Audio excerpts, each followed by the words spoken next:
प्यार, खुशी, सुकून ऐं हाकारी जज़्बनि जो कारण मोहब्बत इंसान ते कीअं असर अंदाज़ थिए थी अचो तव्हांखे ॿुधायूं। मोहब्बत हिकु अहिड़ो रिश्तो हूंदो आहे जंहिंखे महसूस कयो वेंदो आहे जॾहिं को इंसान कंहिंजी मोहब्बत में मुब्तला थींदो आहे त उन में तब्दीली लाज़मी ईंदी आहे। असां हिन तब्दीली खे सुठी तब्दीली चई सघूं था। जॾहिं असां कंहिंजी मोहब्बत में गिरफ़्तार थियण शुरू थींदा आहियूं त असां पाण खे उन जे मुताबिक़ करण जो सोचींदा आहियूं।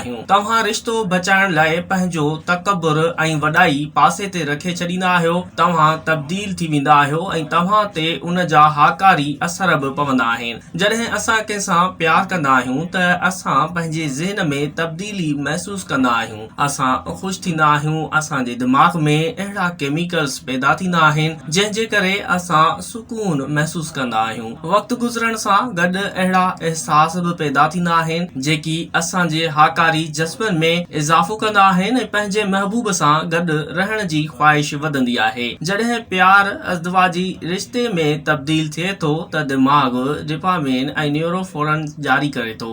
उहे ॿ न्यूरोट्रांसमीटर तव्हांजी ख़ुशी जा कारण हूंदा आहिनि।